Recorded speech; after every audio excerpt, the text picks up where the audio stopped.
Berikutnya kita lanjutkan. Setelah sebelumnya pada bagian 1 kita sudah membahas bentuk bilangan berpangkat atau eksponen, selanjutnya yang akan kita bahas adalah bentuk akar. Bentuk akar ini sebelumnya di SMP sudah pernah dibahas ya. Bilangan bentuk akar dilambangkan dengan akar pangkat N dari A. Dengan A yang di bawah ini ya, yang sebagai radikan, itu dia bilangan rasional, non-negatif. Sedangkan N-nya lebih dari atau sama dengan 2. Berikutnya, contoh bentuk akar adalah, contohnya yang seperti apa sih? Contohnya kalau misalkan kita punya akar 2, kita punya akar 3, kita mempunyai akar 5 misalkan, atau yang dengan N-nya lebih dari sama dengan 2. Yang lainnya, misalkan akar pangkat 3 dari 8, atau akar pangkat 3 dari 27, dan lain-lain. Itu contoh-contoh bentuk akarnya. Selanjutnya kita akan pelajari sifat-sifatnya. Untuk A, B, dan C anggota bilangan real, ya ingat kembali ini dibacanya anggota bilangan real. Nah, dengan A dan B-nya tidak sama dengan 0 dan K adalah sebuah konstanta, berlaku sifat-sifat berikut. Nah, kita lihat ada sifat apa aja nih.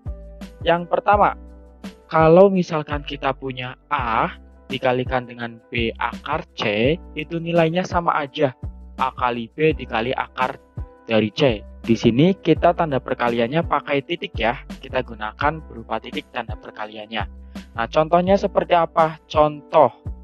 Contohnya, misalkan kalau kita punya 5 dikalikan dengan 3 akar 2. Ini sama aja kalau kita mengalihkan pada bagian yang 5 kali 3-nya.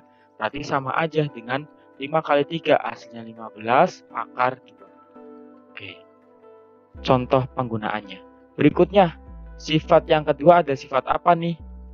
Sifat yang kedua, kalau misalkan kita punya akar A dikalikan dengan akar B, maka hasilnya akan sama dengan akar dari A dikalikan dengan B. Si contohnya seperti apa?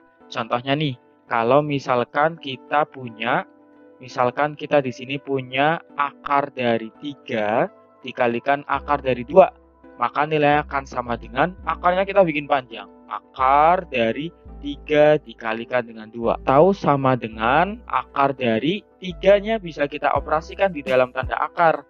Berarti 3 kali 2 hasilnya 6. Berarti akar 3 dikalikan akar 2 nilainya sama dengan akar 6. Oke, seperti itu ya. Itu sifat yang kedua. Berikutnya sifat yang ketiga. Nah, sifat yang ketiga ini kalau kita misalkan punya bentuk bilangan akar, ada A-nya sebagai pembilang ya di atas, kemudian ada bentuk akarnya di bawah ini akar B sebagai penyebut, maka kita dapat merasionalkan dengan cara dikalikan dengan akar B dibagi akar B. Ya, dikalikan dengan akar B per akar B. Kenapa dikalikan dengan akar B per akar B? Karena untuk merasionalkan bentuk. Ingat kembali, kalau ada bilangan selain 0 kemudian dibagi dengan bilangan itu sendiri, maka kan hasilnya 1 ya. Nilai ini kan sama dengan 1. Berarti tidak merubah nilai. Jadi boleh-boleh saja menggunakan dikalikan dengan akar B per akar B. Tujuannya apa? Untuk merasionalkan. Nah, contohnya seperti apa nih? Contohnya kalau misalkan di sini kita punya 2 dibagi akar 3. Nah, ini sama aja nilainya dengan 2 per akar 3. Kita kalikan dengan akar 3 per akar 3. Gunanya apa tadi ya? Untuk merasionalkan. Nah, bagian atas bisa kita kalikan nih. 2 kali akar 3, hasilnya 2 akar 3 dibagi dengan penyebutnya ini. Akar 3 kali akar 3, hasilnya adalah sama dengan, ya, sama dengan 3. Nah, oke, ingat kembali ya. Kalau ada akar dikalikan dengan akarnya sendiri, maka terbebas dia dari tanda akarnya. Makanya akar 3 dikalikan dengan akar 3, hasilnya adalah 3.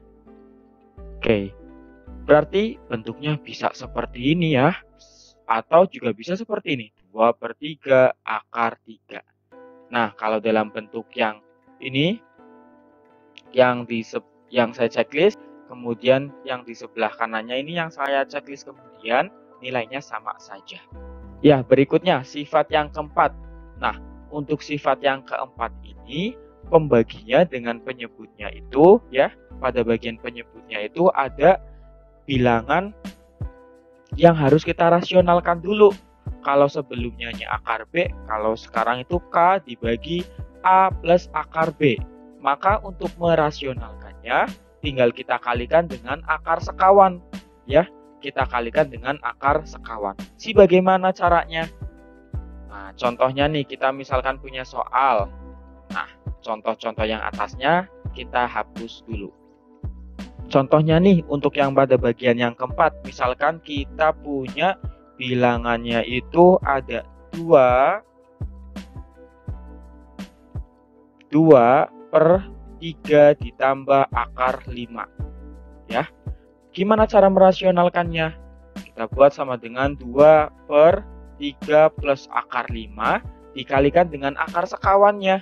Berarti 3 akar 5, tetapi operasinya kita buat min. Ya, berarti 3 dikurangi akar 5 dibagi 3 dikurangi akar 5. Kalau sudah seperti ini, lalu bagaimana? Tinggal kita kalikan saja ya dengan sifat yang ada. Berarti yang pembilang dikalikan pembilang, penyebutnya dikalikan dengan penyebut.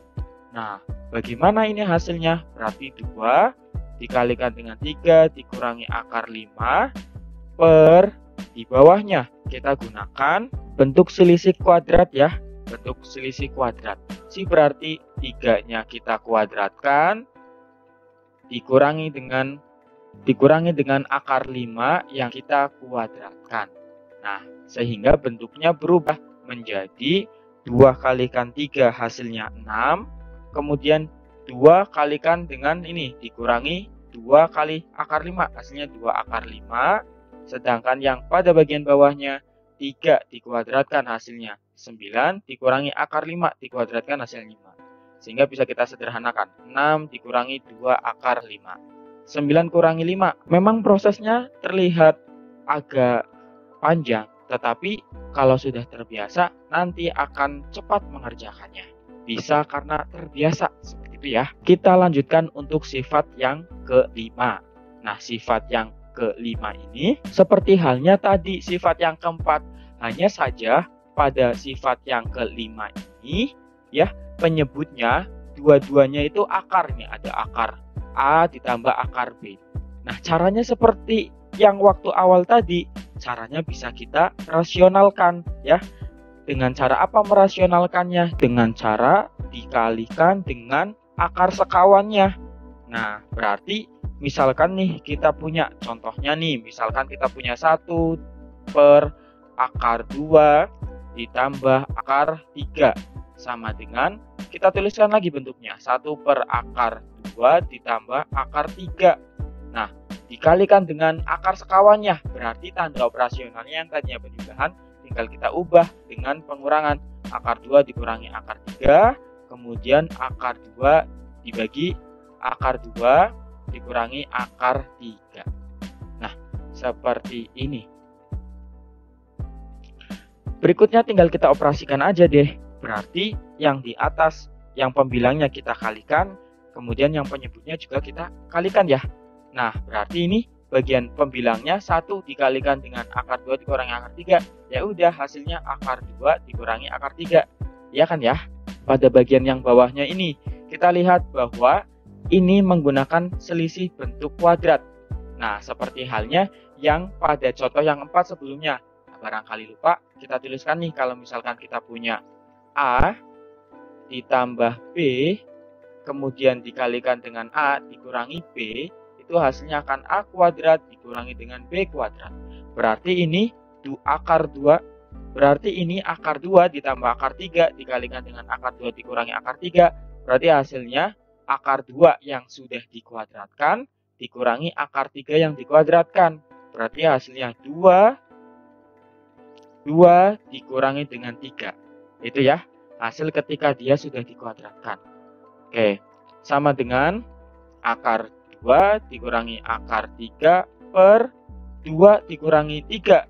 Berarti negatif 1. Oke, hasilnya seperti ini.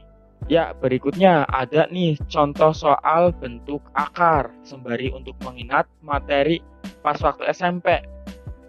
Oke, misalkan kita punya 2 akar 3 ditambah 5 akar 3.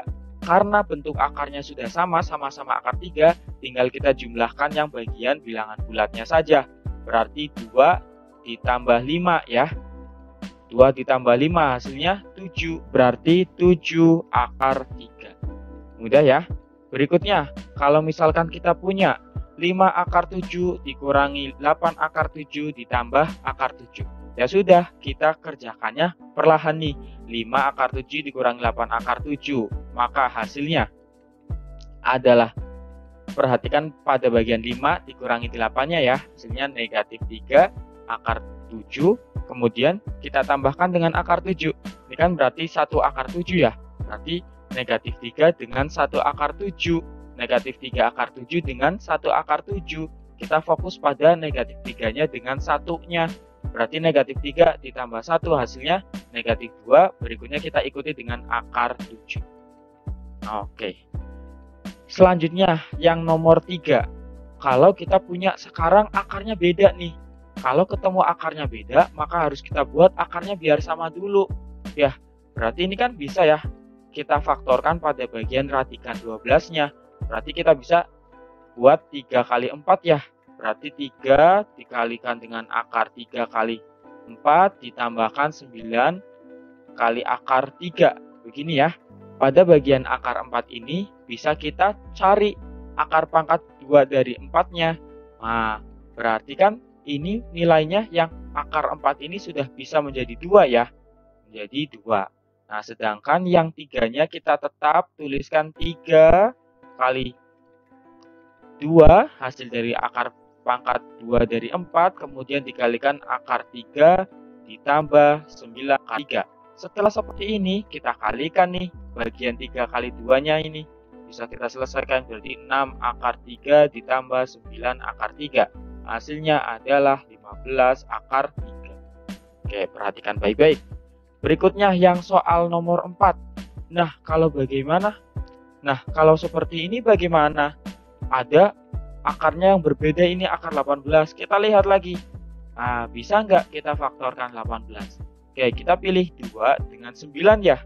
Nah, berarti 6 akar 2 tetap dikurangi 7 dikalikan dengan akar 2 kali akar 9 ditambahkan dengan 2 akar 2.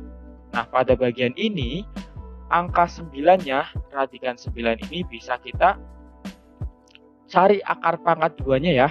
Nah, berarti kita fokus ke yang bagian depannya dulu. 6 akar 2 dikurangi dengan 7. Nah, 9 berarti akar pangkat 2 dari 9. Nilainya berapa? Kan nilainya 3 ya. Berarti dikalikan dengan 3, dikalikan dengan yang tersisa sekarang hanya akar 2. Akar 2 ditambahkan dengan 2 akar 2. Nah, berarti kalau sudah seperti ini, lanjutkan operasinya. Berarti ini ya, 6 akar 2 dikurangi 7 kalikan 3, 21 akar 2 ditambah 2 akar 2. Nah, berikutnya kita tinggal fokus pada bagian yang ininya. Pada bagian masing-masing yang di depannya. 6, 2 negatif 21, kemudian 2. Oke, berarti kita tinggal selesaikan 6 dikurangi 21 ya. 6 akar 2 dikurangi 21 akar 2. Nilainya berapa? Oh, negatif 15 akar 2 ditambahkan dengan 2 akar 2.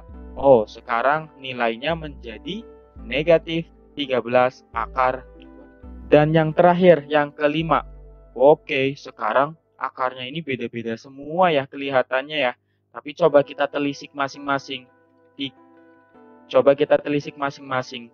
12 kan ini bisa 3 kali 4 ya. 27-nya bisa 3 kali 9. Nah, berarti kan kita masing-masing punya nanti nilai akar 3, kemudian yang terakhir akar 3 ya.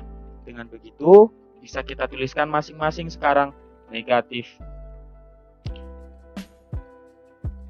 Bisa kita tuliskan masing-masing sekarang negatif 3 akar pangkat dari 3 kali 4 dikurangi 6 akar pangkat dari 3 kali 9 ditambah dengan 10 akar pangkat dari 3. Kemudian berarti sama dengan negatif 3 dikali 4-nya udah bisa kita keluarkan nih dari tanda akar.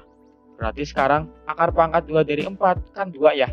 Negatif 3 kalikan 2 akar pangkat dari 3, kemudian dikurangi 6 akar pangkat dari 9 ini berapa? 3 ya. Dikalikan dengan 3 akar pangkat dari 3 ditambah yang terakhir 10 akar 3. Wah, lumayan penuh nih di bagian bawahnya. Ya, mudah-mudahan tetap jelas ya meskipun bertumpuk. Oke, sama dengan negatif 3 kalikan dengan 2 hasilnya negatif 6 akar 3 dikurangi dengan 6 dikalikan 3 18 akar 3 ditambah dengan 10 akar 3. Ya, kita cek satu persatu. Nah, berikutnya tinggal kita operasikan satu persatu. Negatif 6 akar 3 dengan negatif 18 akar 3 sekarang menjadi negatif 23 akar 3, tinggal kita jumlahkan dengan 10 akar 3. Berarti sekarang negatif 13 akar 3. Oke, begitu cara penggunaannya. Mudah-mudahan bisa